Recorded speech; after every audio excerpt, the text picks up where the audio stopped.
Welcome to another episode of Simon Says, where facts come first. I'm your host, Jenny Simon. There, we're going to be a little mellow. We're going to talk about the Carifta games and our young people and how well they did, and a few other little housekeeping. Of course, they don't give us a rest, so there must be something there. Something big is going to happen. Not just kidding. Yeah. So sit back, relax. I'll be right back. Thank you for tuning in to Simon Says. To ensure that you never miss an episode, click subscribe and make sure to turn on the notifications by clicking on the notification bell icon. See you at the next episode. So Grenada experienced 3 lovely days of track and field over the weekend, from Saturday, the 30th, to Monday, the 1st of April, 30th of March. Um, Lovely weather, lovely to see the performances of our young Grenadian athletes, and they're, for the most part, a very green group, because Carifta goes from 20 and under 20, so the turnover is quick, right? Um, and yeah, so they were green, for want of a better word, young, fresh, not experienced, obviously not as highly trained as some of the islands like Jamaica and Bahamas. I mean, you could see it in their form when they run and everything. I was sitting in the front in the C section, what do you call, line run, finish line, finish line section there, and the triple jump, the jump, high, long jump, triple jump pit is right there, so you can see when they practice a little bit before they go to run and stuff. You can see the format and the form and thing, and so I do hope we could get to that point and be so the athletes, they're stronger. I mean, some of them guys that said, you look at them and I say, under 20, because they buff and they strong, and you can see they're trained. And I also was saying, I do hope that our athletes, we are at a point now where they train throughout the entire year, and not just athletic season for the intercall and Carifta, and then they go on back. And I do hope some of the students like Annalisa Brown, that young lady is a sub junior. She windy. She didn't have an ounce of muscle on her body, really. And so we have to be very proud of them. But they need that extra training to go down to Trinidad and to next year, and to come back with even more medals. And I know it can happen. With the potential is there. We're right at that border. We're right at that border, because we came fourth in a lot of the races. So right after medaling, gold, silver, bronze, and we came fourth in a lot of it. So we're right there. We're right there, right? Grenada won 14 medals at Carifta 2024, compared to 2017, where we won 22. But there's just something special that was special about this Carifta. I guess it being home, more than likely, it's been home. We did good. We did good. 14 medals, 1 gold, 6 silver, and 7 bronze. As I said to my friends, and I just said to you, if fourth place was the new first, we would have been right up there, right under Jamaica. We can't compete with Jamaica. All these athletes they have 2, 3 athletes in every event. They've been coming first and second in most events. I mean, no, and then another country get to push themselves in between them, or to take away the first place from them. Very rare. And you can't fault them. I congratulate Jamaica. They train well, and they take care of their athletes, and they put in the work, and they deserve to get the results. I witnessed the 3 days. I was there for all 3 days. I love athletics. I used to be a little athlete myself when I went to the St. Joseph's Convent. And there's a joke, but I think I'm going to save it. And I'm going to tell you all about me and how I stopped taking part, in the call. But yeah, I was very proud, as I said, of our athletes and all of the other athletes who came, who represented their various countries, their respective countries. A total of 28 countries took part, 600 athletes. I think this was one of the biggest Carifta games I think I've heard, that this was the most islands to take part in any one Carifta game. It seemed like everybody wanted to come to Grenada. We had 5,000 visitors, plus the international press, 600 athletes. Even Haiti came to Grenada to take part. I know there are troubles over there. The students who came, the athletes who came from the US. They were children of Haitian descent. And they put together a team and came down, right? And that was awesome. It was awesome to have them.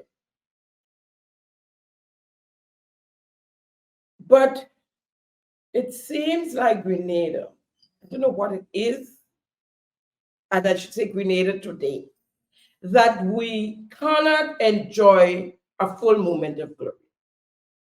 It was so good right up to the very end, the very last race.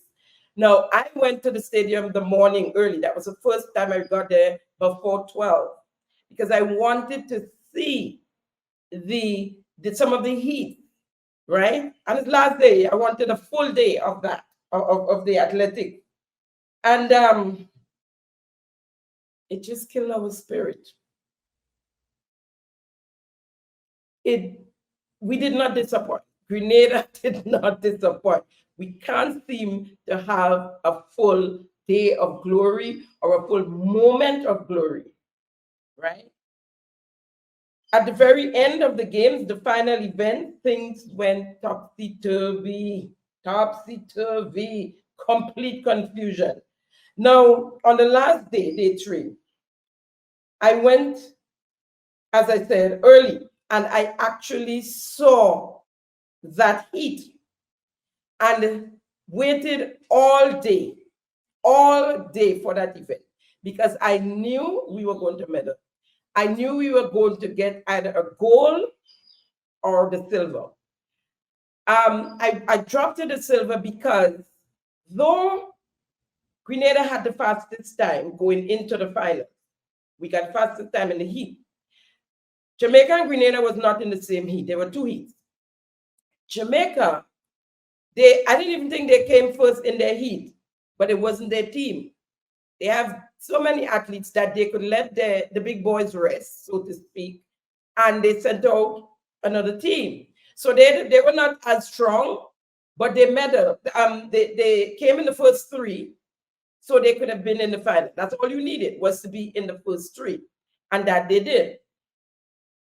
So we went in, and that's why we got the best lane. We got lane 5, so it was a good lane. And the ones we needed to see was ahead of us, which is Jamaica, Guyana, not Barbados so much. But we needed to see them, and they were ahead 6, 7, 8, those lanes. Now, I want you to see the heat. I'm going to show you that race. I know some of you saw it, some of you may not have seen it. I like to show my elder supporters, my elder followers, should I say, these things, because they don't get to see it. And those are the ones on MTV looking on, and who not in social media. They don't get to see some of these things. And some of you might find I'm repeating stuff and stuff that is on Facebook, and everybody say, no, no, no, no, no. There are loads of people who are not on Facebook, and let's be happy to see. But I want you all to see that race and to see how Grenada fought and came back and won that event, and eventually did not get a medal. at the end of this thing all. So here's that event. And Barbados, Bahamas, and Grenada. Antigua and Barbuda with Condre Pascal going well. Barbados have Nikolai Clark on their opening leg. St. Vincent and the Grenadines with work to do. Bahamas also going well. They are in lane number 6. Bahamas and Grenada. Zion Shepherd there coming down for the Bahamas, measuring Devon Ferguson. They come to the first change. The Bahamas just ahead of Grenada. By the way, top 3 short to go through, plus the 2 next best times. And the Bahamians going well Kelly with Kelly. Over. Tygon Peterkin for Grenada in close pursuit. Antigua and Barbuda in 3rd position. Barbados in 4th position. Battle on for that 3rd and a final automatic qualifying spot. But it is Bahamas ahead of Grenada. Kelly pulls away into the home stretch. He will pass first, but here comes Antigua and Barbuda. Bahamas in front, Grenada in 2nd. Antigua and Barbuda separating themselves from Barbados in that 3rd and final automatic qualifying spot. Giovanni Bridgewater with the baton. But here comes Quanel Pierre for Grenada. I think this is the first we've seen of him in these games. He's been aching to get on the track. Pierre leads for Grenada, but the Bahamians respond. Bridgewater circling the Grenadian. Giovanna Bridgewater taking the Bahamas well clear on this penultimate leg. They'll hand over first. Grenada still holding an automatic qualifying position as the Bahamians continue to dominate this with Berkeley Munnings, their 4-hurdler on the anchor leg. And it will take something special to get back to him, but the Grenadians will try. Here comes Barbados trying to get that 3rd position qualifying spot. Barbados ahead of Antigua and Barbuda at the moment, but it's Bahamas. The Grenadians are closing, you know. The Grenadians are coming forward. Let's see how close they will be able to get. Grenada will come through to win the heat. Fabulous finish. Terrific anchor leg run from Sylvester. Barbados snatched 3rd. Well, they love it. Sylvester is the new star of St. George's. Joachim Sylvester with a fine run there to give his team No, at that moment there, I running up and down the stadium because there were so much people, and I was screaming and shouting and running up and down. And I'm saying to myself, all goes well, good start. The guys feeling, they feeling good, and so yeah, the same group, we have our same 4. Jamaica gonna come and they come with a new guy. All goes well. We have to medal. I ain't even talking bronze. I'm talking gold or silver, right? We have to medal. Now, I waited all day. Or should I say, we waited all day at the stadium for it. I tell everybody that I know, all my friends who come in and say, listen, come down. We win in a race here, we get in a gold all day, right? And the race began. The gun went off. We rose to our feet. Everybody was standing, full of anticipation, waiting. And a few seconds after, there was another gunshot.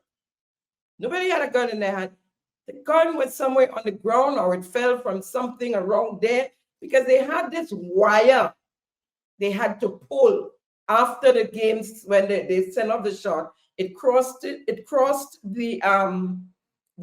tracks, and they had to come and pull this wire quickly off, and of course remove the starters block and so.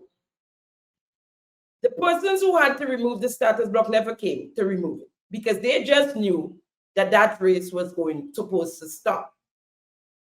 As far as I understand it, a second gun is supposed to recall the athletes, period. So there was a second gun, right? There were international officials. Listen, Grenada had no international officials on the field that could make decisions or be a part of the decision. We have none. So there was a Trinidadian and a Barbadian. You know me, I went down and do my investigation because I got sick when I saw what happened in that race.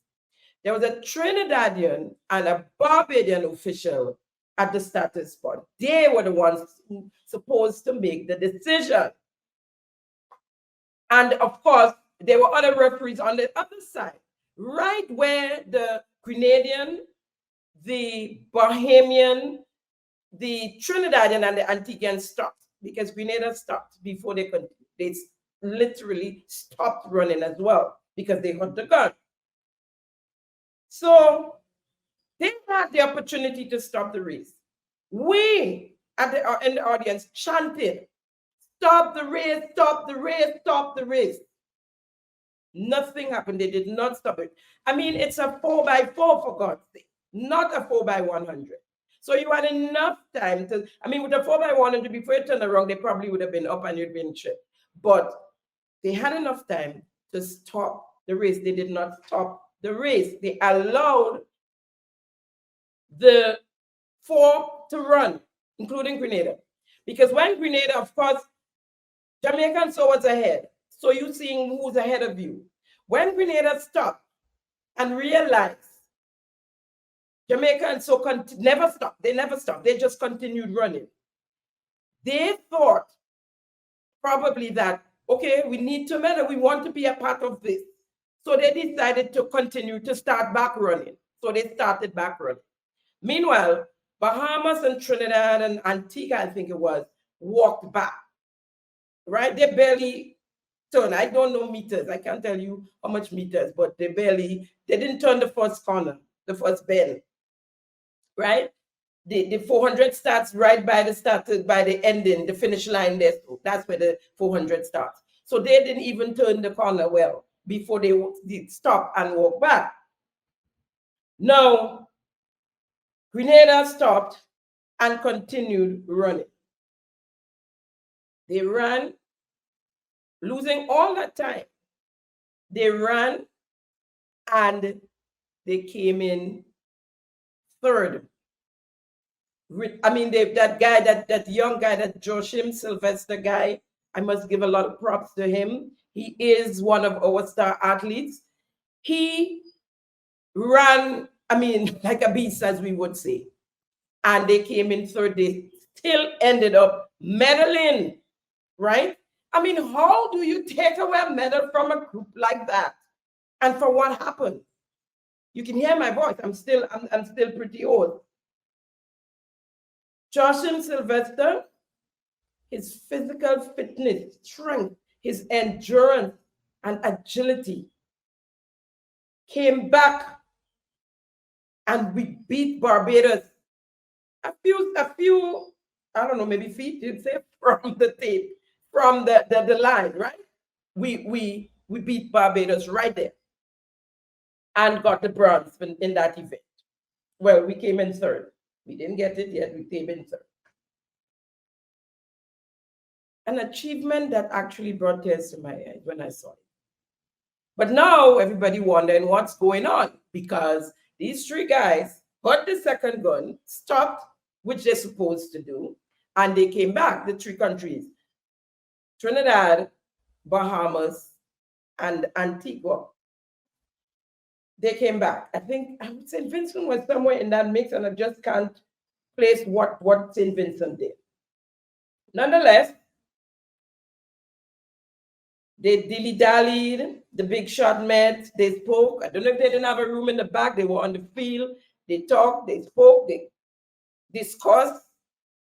They walked down because they were more up by the finish line. They walked down, they came to that area where the athletes come out to be medal from, like if they coming out from underneath the stadium, that area there, they stood there, and that's when I decided to get up and go down, walk along the side and go down where I can speak and they can hear me, and because I'm bad for my country, no, I'm real bad for my country. I only know that. So I decided to say, well, what's going on? I said, and our people, some of our officials did not even realize Grenada stopped. So I said, so what is going to happen to Grenada? That's when one of them, the officials, I think it was a Barbadian, and I think he was the one up by the finish line, announced that the three that didn't run were going to run on their own, and then of course they're going to compare timing and then before they medal. So I said, what happened to Grenada? Grenada stand to lose there because we stopped and then continued to run and ran the entire race vigorously too, because they wanted to medal and they had lost some time. Grenada was the only country that stood to lose, and we did. They did when, according to the laws, they said the other three supposed to run, and I have no issue with that. But as I said, what happened to Grenada? They went to ask Grenada if they would like to run again, because of course they did stop. And of course the guys, they were very exhausted and couldn't do it.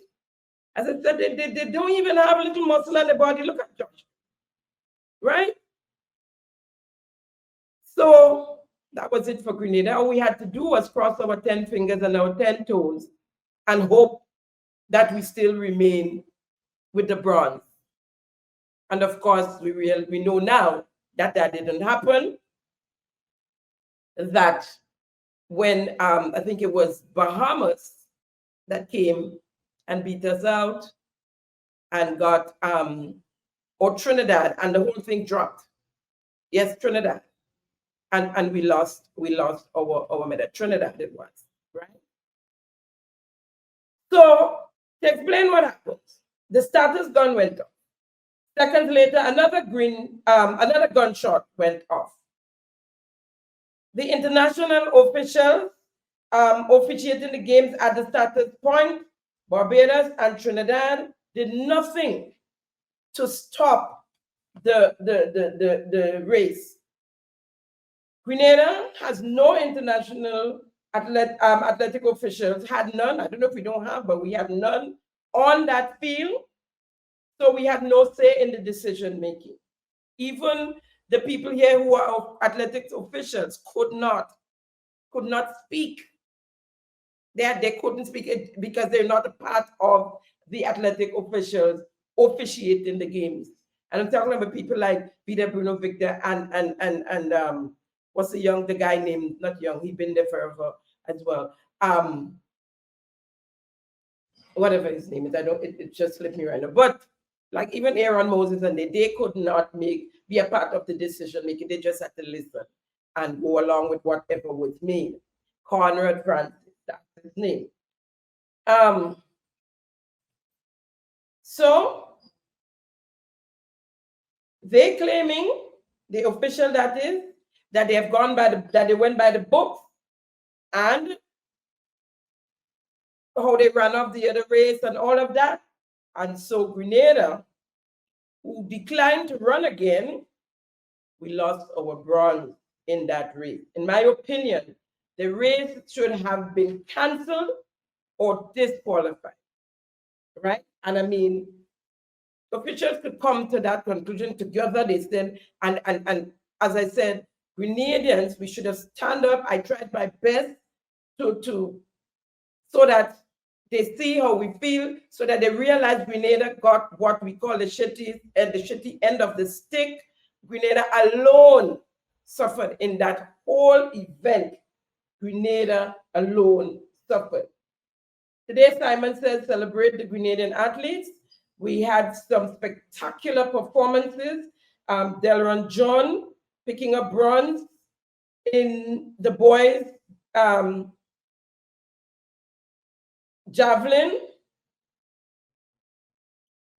Joshin Sylvester in the boys under 2400 meter. He got a bronze. Rayvon Telesford, a silver in the boys under 20 javelin throw. Cameron Matlin, silver in the boys under 17 400 meter.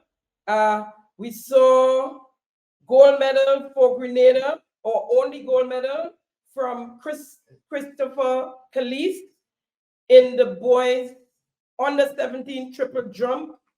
Timothy Greenwich, silver in the boys under 20 high jump. The 4x100 boys under 20, we got a bronze medal there. The 4x4 meter mixed relay, in a blistering run, we picked up a silver medal. Yeah. To round up that day, it will be remiss of me not to mention young Annalisa Brown. She's a sub-junior, y'all. Took home bronze medal in the 800 under 17 girls. I mean, enough of them there looking all big and stocky and so. Annalisa, the littlest, you could barely see her. She was doing well. I think she took to her for break to move forward a little too soon. Although those girls are stronger and they probably would have still taken her on the 100 straight there. But she did well and she really fought to keep that bronze medal. Enough potential there, and it should be honest. We can find some of our athletes on the big stage eventually if they get the grooming they need, the training they need. We also got a silver and bronze in one of the trophies. I think it was the shot put on the 20. We got silver, Jalen Calder, and DeAndre Bristol got the bronze in that same event. Congratulations to all of our athletes. You've done us proud. All medal or not, you were part of the team, and it's team effort. And so congratulations to all of you. In other news, the Easter weekend did not end without trauma. The biking fraternity lost 2 members in an accident. They collided with each other while wheeling, as they call it, in the streets. They were going in opposite directions. Condolences to the biking fraternity and the families and friends. May their soul rest in peace. However, biking is a sport, and I have nothing against biking. It should be treated so. It should not be treated recklessly. It should not be reckless. Take your wheeling to the fields or the strip, Pearl's Air Strip, where you have a lot of room and you can do your stuff. Do not be reckless in the streets. It could have been worse. It could have knocked over somebody, a bystander. There were vehicles going up and down the street. It could have been worse. And another thing, the RGPF must enforce the law. Bikers wear proper headgears. This little posy y'all putting on your head there is not up the proper headgear to bike in. And so if you had a couple of you, both of you had the proper headgear, it might have been different today. We probably would not have been mourning you guys. Again, condolences to all concerned. During the NDC election campaign of 2022, one of the promises made to the people of Petite Martinique, Carriacou, and Grenada was the handling of the sargassum seaweed. Prime Minister Deacon Mitchell, the political leader of the NDC then, spoke of trapping the sargassum on the outside, I guess on the horizon, before reaching our shores. And this is what he had to say. National Democratic Congress intends to tackle the sargassum problem that has plagued the east coast of Grenada for the last several years. It affects the town of Grenville. It affects most of the east coast. starting from as low down as Malmont, last adjacent St. David, all the way up. It has become a living nightmare, frankly, for many of our coastal residents. It affects the beaches. It no doubt you have to live with the stench. The residents in Sobeys, Marquis, and I think all the way into Grenville, you get that stench. Now, if you view life negatively, you will simply perhaps see the sargassum as a problem. But if you view life positively, we know that everything that has been placed on planet Earth is placed there by the Creator. And He gives us the wisdom to find creative ways to use whatever it is that is on planet Earth. So we see the sargassum as an opportunity for us, in fact, to be able to use it to the benefit of Grenada. And so we intend, first of all, to capture the sargassum before it gets to shore. We intend to research, bring into Grenada nets that we can run along the coastline so that we can capture the sargassum before it gets to shore. We can then bring it ashore. We can then store it appropriately, conduct the necessary research on it, and use the findings from the research to create products that would be useful for us. And let me make it clear, there are already other islands within the OECS that has been exporting the sargassum to European countries. So we have an asset which is simply lying along our coastline, and we have not been utilizing it. We are satisfied that we have enough scientists, that we have enough researchers within Grenada, the OECS, and the wider Caribbean who will be able to help us address this problem. And so we do not intend to allow our citizens in Sobeys, Marquis, Grenville, and the coastal areas of St. David and St. George's to simply have to continue to live with the stench of the sargassum when it gets to shore and when the sun starts shining on it, which to a large extent is what creates the scent by the gases being released from the sargassum. So we intend to address this matter and address it in a way that will in fact create economic activities for St. Andrew and St. David. So we want to assure you that we will not simply allow this problem to go unchecked. And I think even some of our farmers in the past have, to some extent, begun using the sargassum as fertilizer. But in fact, there is very little support being provided by the Ministry of Agriculture or any other research department or group within the government. And so that is something we intend to tackle. Okay.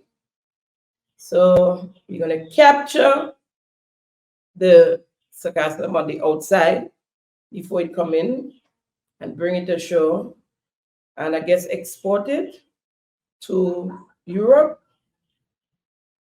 Okay.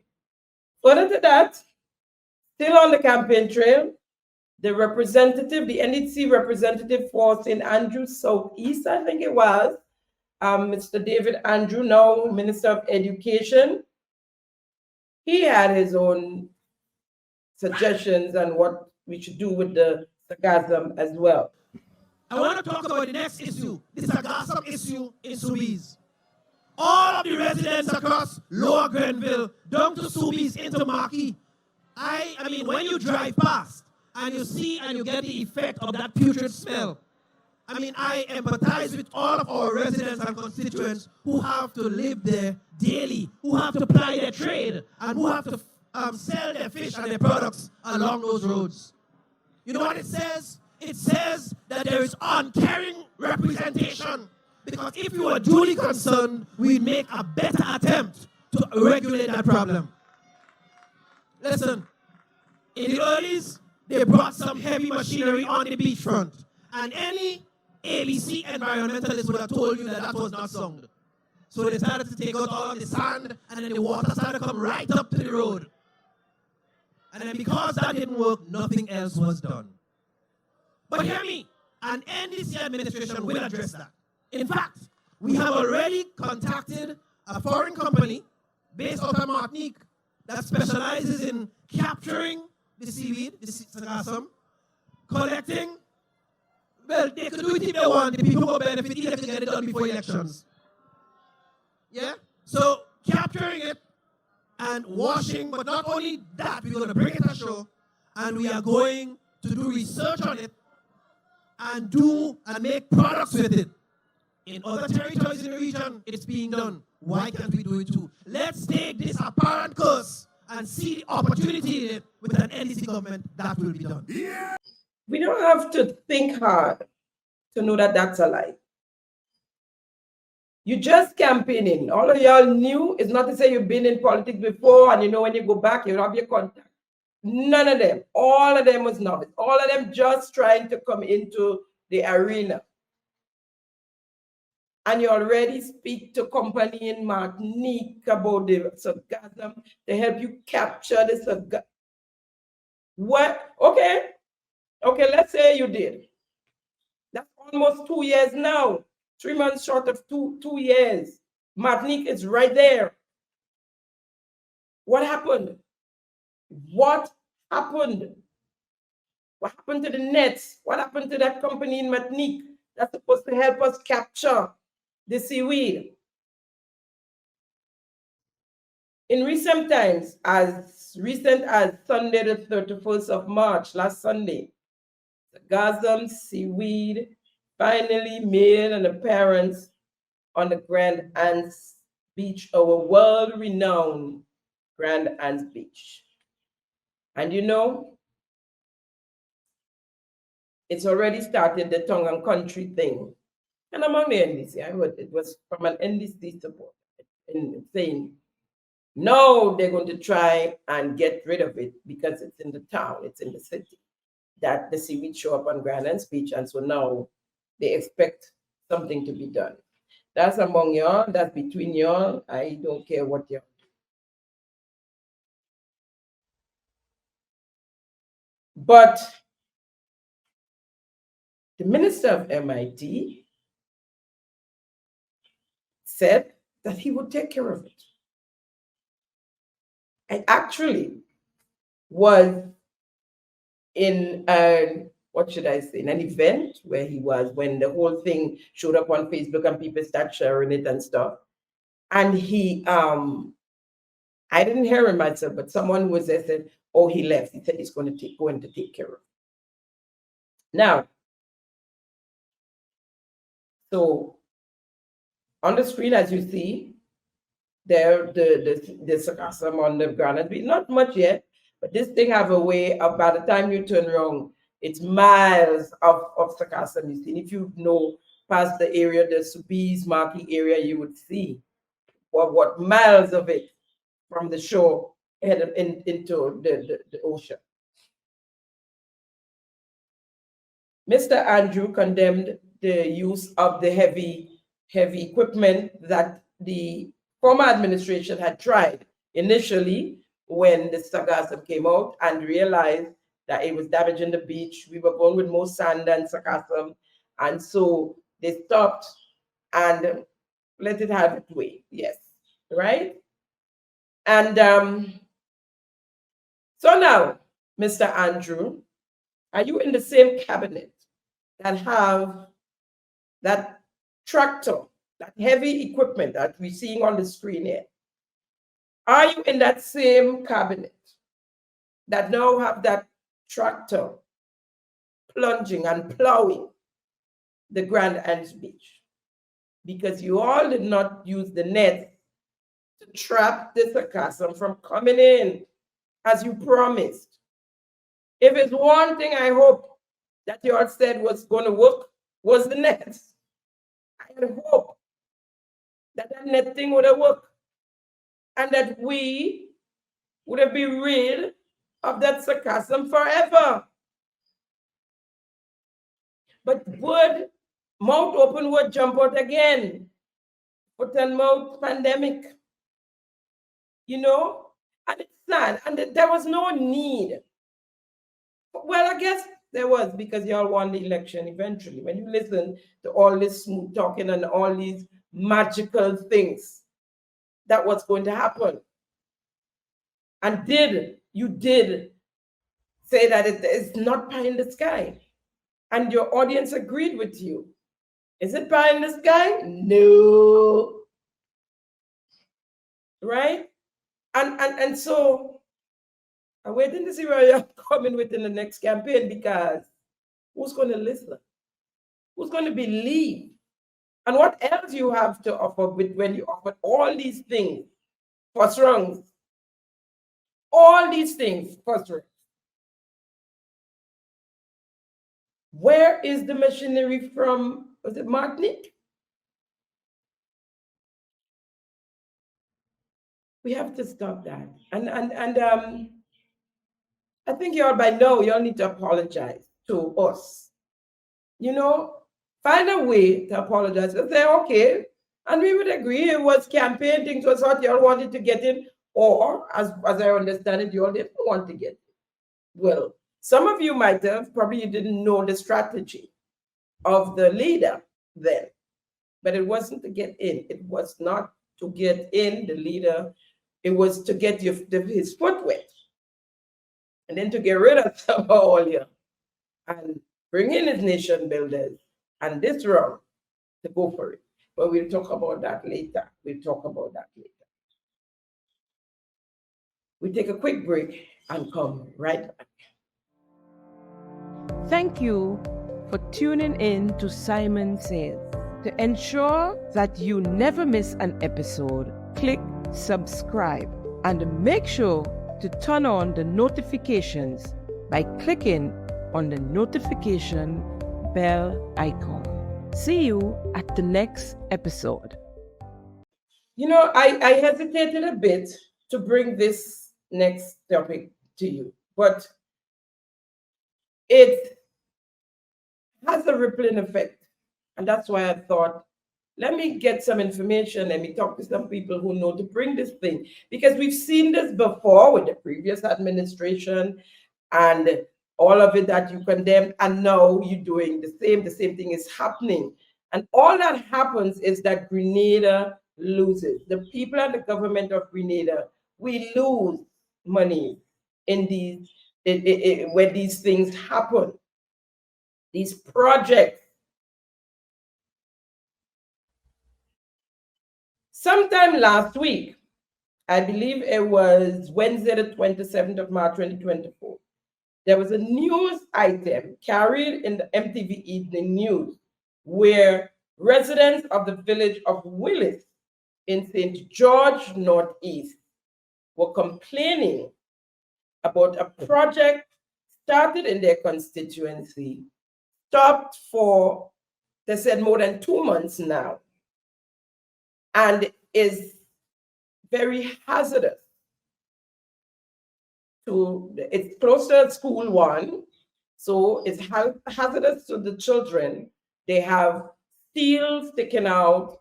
There's a ditch with water that has settled for a while, looking all grimy and stuff, and stuff like that. And apparently gaps are not, there are no gaps because the project Infinite, they're doing, I guess, drains as well, the box drains. And so all of that is open, right? Not only for the kids, for the elderly, they were concerned. And for them on a whole, they asked that the Ministry of Health come to see because of the settling water and all of that. I'll play the clip, compliments MTV, so you can hear what the residents was saying. Residents of Willis spoke with one voice, expressing displeasure over several unfinished road projects within the community. A walk through the area in St. George Northeast revealed incomplete construction with exposed steel and open trenches. Property owners find it difficult to access their homes as gaps leading to their driveways remain broken. Just inside there, they had like 6 different contractors. Nothing is getting finished. Steel sticking up, open trenches all over. If you walk in here, you might be able to twist your ankle. And everybody inside Willis is very, very upset. Right next to the school, as you see, there's an open trench there, steel sticking up. What if a child push a child, he run in, they trip, they fall, God forbid something bad is going to happen. Another resident who did not wish to appear on camera says work has halted for over 2 months and he is concerned that the area is becoming a health hazard. The work stopped about 2 months now and nobody knows what's going on. Nobody knows what's happening. We don't have a representative so we could go to because we heard he went and study at this point. He come in, he run for election, and after we heard he went and study, we don't know what's going on. He never returned back to the village. We filed complaint and nothing happening. I'm not blaming the Prime Minister. The Prime Minister's hand is full at this point. But we need that message to get to him at this point. Residents told MTV News that while they are not sure why work has stopped, they have heard reports that several workers are still waiting to be paid for work done so far. Because children falling down and the drain when they come out of school, the older people cannot come out. The lady you seen about the ladies are old people too, and we have real problem. And every time, you understand, people work, they can't even get their money. And you understand, and the cousin, corruption against each other, they were chopping, they fighting. You understand? They can't feed their family. You understand what I'm saying? So we have a serious problem, and then we can't see nobody to talk to. Now, I tell them, get the Prime Minister, like, come and see the road. He can't only study in St. David alone, he has to study us too. Government go, government come. I don't fight for no government. We're fighting for betterment. The road is not now. They do not this kind of Mickey Mouse thing. They're taking foreigners from abroad and paying them. We contractors around the place, northeast. But Grenada can't compete in Martinique. And it's time for this thing to stop. All they do is running about on the government. I don't fight for government. We fight for betterment. That's why God chose NDC to be a right here. You understand? The money going on brethren and sister. I mean, it's overbearing. They kill agriculture. Now the road come for to give us a job. They choosing we to get a job. We could do the work for ourselves. So as you see here, we have an open trench here. This work has started probably 2 months ago, and you see nothing has been done here for the past month or so. As you see, the water here is providing us a stench here. The water is great. We're calling our ministry here to come have a look at this here. The state of the Willis Road is also a major challenge for bus operators who traverse the route daily. Frankly speaking, as a bus operator along the roads, we've been affected by the road not being completed, and it's sort of a hassle because you have a lot of ditch and in the road and pothole, and it's really inconvenient. I just really would like the authorities to take the necessary steps to get the construction back on foot and going as soon as possible. We will continue to follow this story and provide updates once available. Now, in that same news report, MTV had mentioned that they did reach the MP Ron Reddit by telephone, and he expressed his disgust with the issue himself. Said he don't know what's keeping the project from continuing. Now he's the MP, and at the time that the work was slowing down or stopped, he was still a minister. Now that work started in apparently in 2021, I gathered. And this is where they got to. So it's continuing, right? And well, it should be continuing, but over the past couple of months, it has stopped, right? And so it started since the word work started under the former administration. And this is where it got to, and it stopped over the past couple of months. Now he's disgusted. He don't know, because I heard the news report myself, and he was upset. He don't know what's keeping the work from moving on. Go and find out. And sir, he ain't gone nowhere and study. He right here. He right here. I don't know if he studied, but he ain't gone. He said he was studying online. And again, no reason for him to be out of the cabinet if he's studying online. But I guess he can chew and walk at the same time. So if he can't chew and walk at the same time, then the constituency will be in problems, of course. Because if he's studying and he's busy studying, he can't take all your on. He can't take all your on. He can't come in there and see what is happening with the project. You think he have more time on his hand to come and pay attention. Then on Monday the 1st of April, 2024, MTV finally got him and spoke to him right on the site of the project. And this is what he had to say. I was told by the contractor that Christmas we should be paving. Certainly we're in March. And one can honestly accept that if you do have a challenge, you need to save. So one of the things I'm doing as well is to call on the contractor to account to the public what the state of the project is. That is most important right now. Parliamentary Representative for St. George Northeast, Honorable Ron Redhead, in response to complaints from constituents regarding the state of the public road, says he had made several efforts to have the issue resolved. However, he says despite his efforts, work on the Willis Main Road remains halted for several months. Now, notwithstanding that the situation at present is that the workers associated with the company, they have down tools as a result of not being paid. And I can say openly here that I have had to give workers on the project monies which they needed just so that they could come to work and so on prior. Now, this is for 2 months. This cannot continue beyond that. I could say based on all that has been done, government increased the amount that was originally awarded to the contractors, given the whole increase in global prices in the aggregates. We have also ensured that we worked with the contractor to be able to solve all of the other bottlenecks so that we could have started the project or restarted the project in September of 2023. On Wednesday, MTV News visited the community and spoke with residents who expressed displeasure over several unfinished road projects within the community, which have resulted in open trenches and poor drainage. MP Redhead says the project was handled correctly and is calling on the contracted firm, Hanover Construction Company, to do what is necessary to complete the work. The state at which the project is right now is unsafe and quite frankly unsightly. It is nasty.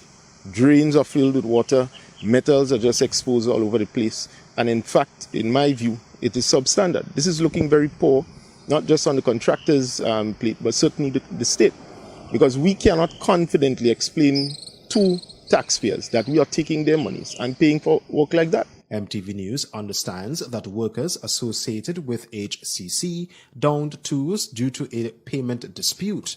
Meanwhile, Minister Redhead says he was informed by the contractor that one of the main reasons for halted work is an increase in operation cost.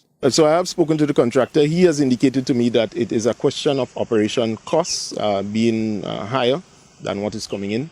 I'm saying that government cannot get involved in that because we did make new arrangements, which was to increase the amount and quantum of the contract. So at this point, any kind of challenge is not, government should not be held accountable. The government of Grenada is paying service providers directly. The government of Grenada is doing everything possible to ensure that we could facilitate this. The MP admits that the state of the project is unacceptable and informed MTV News that a resolution is on the horizon. A resolution is on the horizon. The horizon ain't just here, you know. The horizon is way out there. The Ministry of Infrastructure has to step into this. I don't know, as the minister said, they can't give them no more money. They give them enough money and whatever. But what you going to do? Are you going to leave the open trenches, the steel sticking out, until somebody get damaged, like the young guy who fell in the septic tank, the little boy, I should say, in St. Andrew?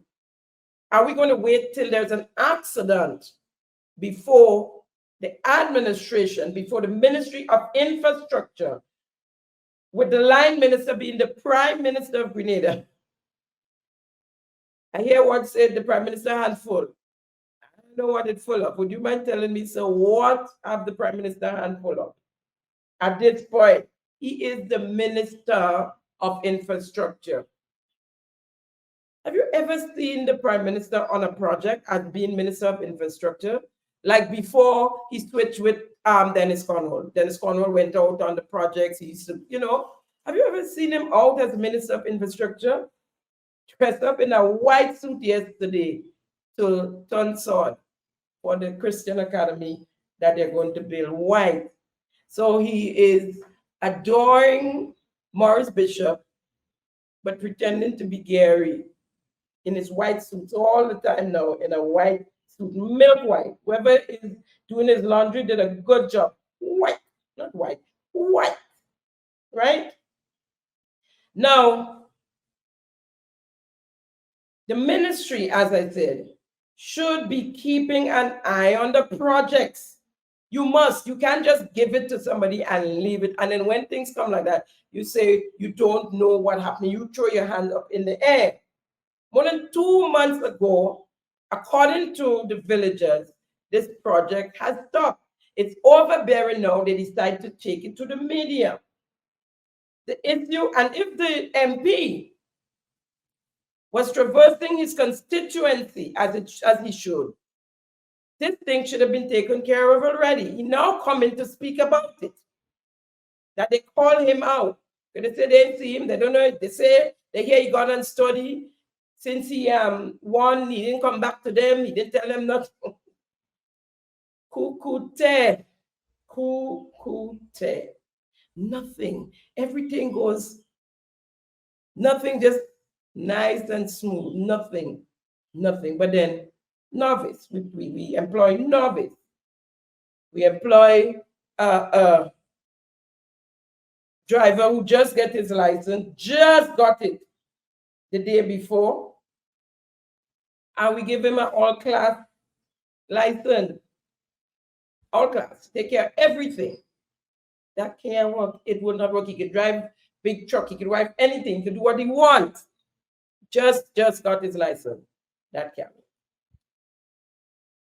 So that issue between the government and Grenada and Hanover, because Hanover is the construction company that won the bid.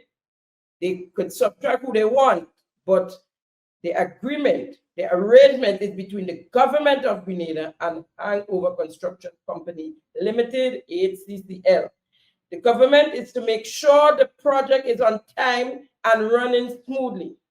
The issue with HCCL and Gleans, not our business, not the government business. The business of the government is between them and HCCL.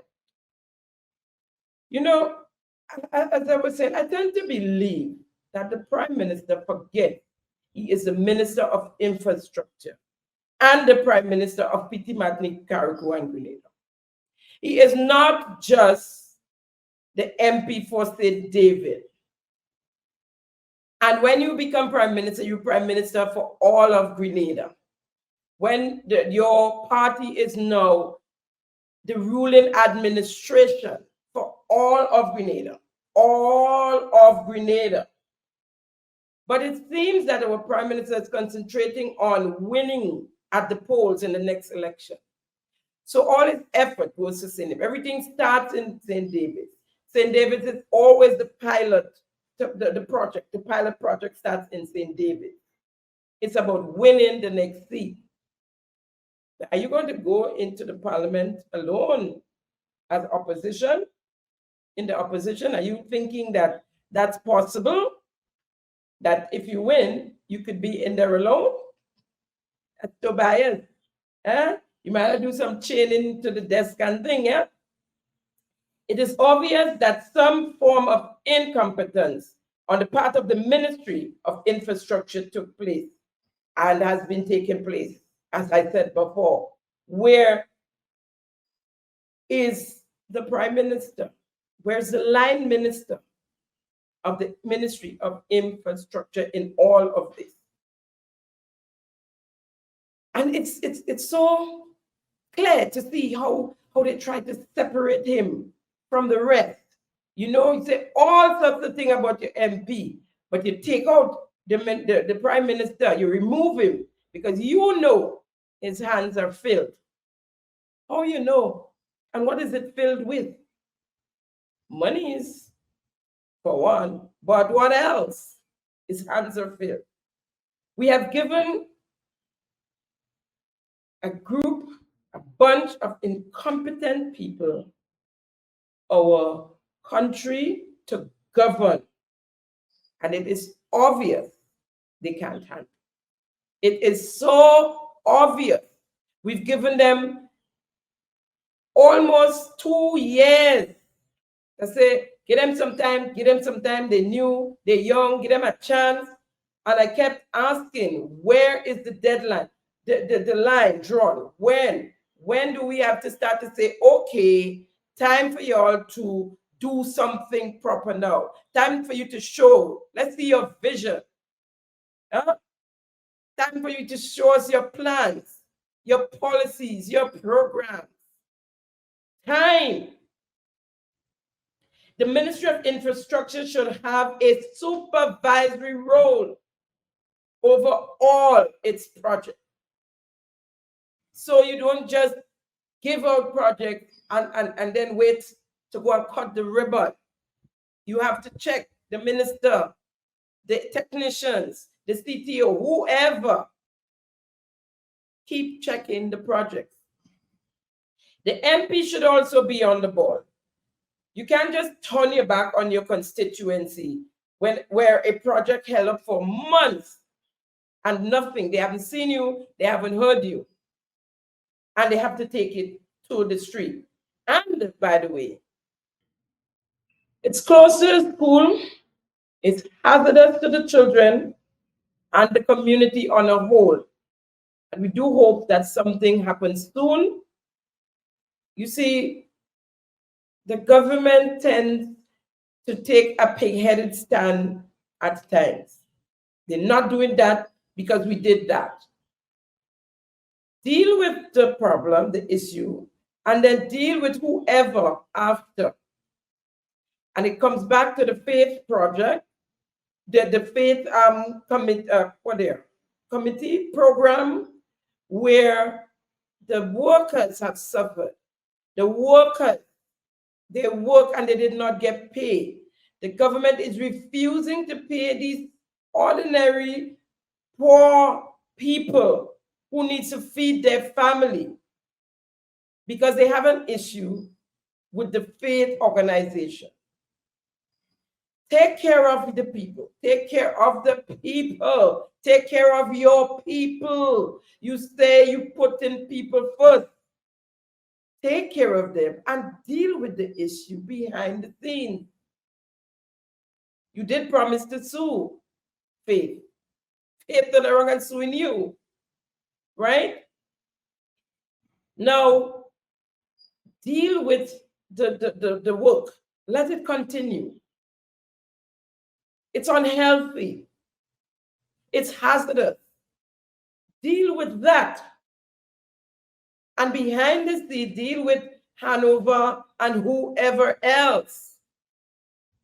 If you have to take Hanover to court, take Hanover to court. The Prime Minister boasts every time.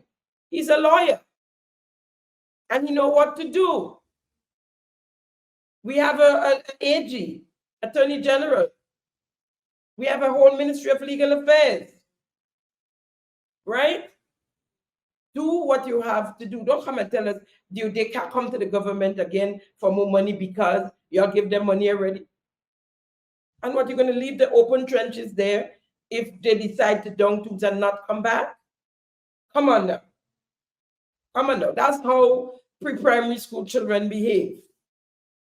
Toddlers behave like that. So to the gentleman who was complaining about the foreigners getting the contracts, well, I say buckle up. Our CARICOM heads, including our very own Prime Minister, Honorable Deacon Mitchell, have signed up for full free movement between the islands. And that should have happened a few days ago. It was scheduled to happen by the end of March. I play you a clip of Prime Minister of Barbados, Mia Mottley, explaining to us briefly of what the free movement is about. We never got it from our Prime Minister. They had some big meeting in Trinidad where they had started the wheel rolling, and the the heads were supposed to come back to their people and talk to their people. When they were in Guyana the other day, they spoke about what happened in Trinidad, as if we should know what happened. We never knew, we were never told. And now they're moving on to this. We were not told, we were not consulted, nobody told us that this is what was going to happen. They went to Guyana and signed off on this free movement. As I heard Prime Minister Roosevelt saying that some countries would not be able to sustain it, but it's something they got to do. And in the back of my mind, I'm saying, I don't think we can. We are one of the ones, we are one of the some that would not be able to sustain it. Here is Prime Minister Motley. We took the decision today that we are on target. In fact, the Intergovernmental Task Force, there were just 2 policy issues that were referred to heads for us to settle, and they will meet back on the 7th of March. The Legal Affairs Committee will sign off on the drafts on the 8th of March, and the heads of government will meet on the 15th of March with the hope that we can sign off in time for the deadline given in Trinidad of the 31st of March for the full freedom of movement of people. As you know, people have the right to move now for 6 months without question. What we're talking about is removing that 6-month constraint. We have commitments of 15 million US from the GCF. We have the same amount from Barbados, the same from Guyana, I believe the same from the Bahamas. And that then puts us at, and from Latin American Development Bank, and that puts us at 75 million US in seed capital with 2.5 million US from USAID. It is our hope that we can reach at least 100 million US dollars in seed capital. Barbados has the draft bill for the institution, and we hope to operationalize this institution as a matter of urgency to service the needs of the Caribbean community with respect to resilience and adaptation. Okay, on screen, I put up a full statement for you. You can read it and get some more details. What are we about to enter? Even before this recent happening with this free-for-all, the government of Grenada has started the process. They have hired 3 professionals from foreign countries in prominent positions. We have Mr. Edgar Stevens, who took a position in November 2023 in St. Lucian as manager of the Maurice Bishop International Airport. We have Mr. George Skerritt, director. He's been hired as director of lands in the Ministry of Agriculture from Dominica. That was in March 2024. We also have Mr. David Bartholomew from Trinidad and Tobago as Chief Executive Officer, CEO of the Grenada Transport Commission. So, buckle up. We are going to lose a lot more. Well, I guess we can say that Grenadians can also move to other islands and throw their nets, put out their baits, see if they can land big jobs in these other islands. However, we know where we stay. We know a nice little quiet island, trying to keep safe, and for the most part, don't really want to move. So if you stay here, you want to be able to land the big jobs here as well, as long as you qualify for it. And I am sure there are Grenadians that are qualified for any one of these 3 jobs. And when you bring in somebody, when you hire a foreigner, you have to give them housing, transportation, all of that are added costs to the government of Grenada. And of course, they don't put them in juke down. No, they like nice homes with pools and swimming pools and the lot. You know, like our Prime Minister, they like to live classy. So it costs to bring in persons. But I'm just giving you guys the heads up that this is coming. It was signed off on at the end of March by the CARICOM heads. We will take a quick break and come back. Thank you for tuning in to Simon Says. To ensure that you never miss an episode, click subscribe and make sure to turn on the notifications by clicking on the notification bell icon. See you at the next episode. Welcome back. It's been a while since we do a little Is It True? And so I'm going to close up with a Is It True segment today. To the police, the RGPF. Is it true the storeroom has no baton and no handcuffs? Not one. So if a policeman needs a baton right now, as this one did, and got this shock of his life, that there are no batons and no handcuffs in the storeroom.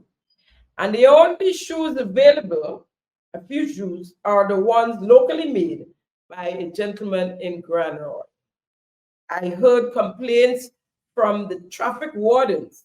One of them complained to me that she had to go purchase the shoes. As a matter of fact, she called me from the Shoes of Us, where she was purchasing a pair of shoes because the shoes she had couldn't make it again. She took the day off the day before that she couldn't wear those, and then she went to get a pair of shoes. They had to purchase their own shoes, the traffic ones, and their uniforms are in a mess. The vest can't take any more pressure. They need uniforms. That is the traffic wardens. And they said they've been treated really badly by the policemen, by the RGPF. They're given all the work to do. They have to work hard.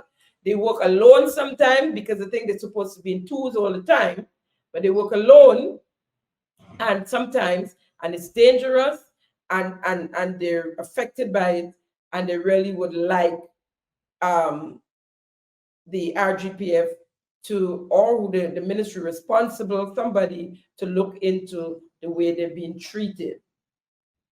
Is it true that Ron Redhead, MP Ron Redhead, was fired for keeping money given to him on a trip to bring back? Now, what I'm not sure is if it was for the government or for the party. But my man apparently, allegedly, kept the money. So I'm asking the government, the administration, the prime minister who fired him, come out and let us know once and for all why. Let the people of the Northeast constituency know why the MP was fired. And while I'm at it, they're asking who's paying him. Word is, again, that it's alleged that he's being paid a full salary. Who is paying Mr. Ron Redhead, as he's no longer a member of cabinet? Is it Mr. Lee? There's a much debated topic concerning the hosting of the reggae festival coming this weekend at the Athletic Stadium. The question is, who gave the go-ahead to do so? Is it true, Honorable Prime Minister Deacon Mitchell, that it was you who made the sole decision and grant permission to the promoter to keep that event in the Athletic Stadium? Is it true you consulted with none of the related bodies, the Sporting Association, the Olympic Association, the Stadium Authority, for instance, that it was you Honorable Prime Minister Deacon, on your own, one-man show, the lone actor in the movie. Is it true, Prime Minister, your cabinet is very unhappy with your dictatorship-style ruling and your one-manism? Is it true? Is it true you're a dictator? I mean, some of the stories I'm hearing pointing in that direction. Only a dictator would do. They're unhappy. They're speaking out. They're speaking out in rum shops and everywhere else, and to anybody they feel comfortable speaking to. They're speaking out because it's hurting. And when last we had a cabinet briefing, I mean, you said it was going to be on a need-to-know basis, and the truth is, there's nothing to know because you guys are doing nothing. So, I agree. No cabinet meeting. But are you consulting with your cabinet when you make some of your decisions, most of your decisions? Or are they hearing it just as we hear it? What is they are? Is it true that many decisions are made when it comes to the governance of this country, made outside of the cabinet? Is it true, sir? Is it true that as a result of your high-handedness in the cabinet, there is a high level of insubordination towards you coming from members of your cabinet? Topsy-turvy, think turn all mad. Prime Minister, is it true you are planning and going into the next election with almost a new slate, bringing in members of nation builders, getting rid of the NDC? What is Minister Toes, Minister Andrew is towing the line, so is Minister Jonathan Lecret. Is it true that Minister Lecret refused to show up to a meeting he was invited to with you concerning the stadium? He was a no-show. And it was deliberate. Folks, trouble in the camp. And see how long they could keep it under the rug for. Folks, we are going nowhere very fast. And as a friend of mine would say, whenever I say that, he says, there's good news and there's bad news. He said the good news is we're ahead of schedule. We're ahead of time because we're going fast. But the bad news is we're lost. Folks, that's a wrap on today's episode of Simon Says.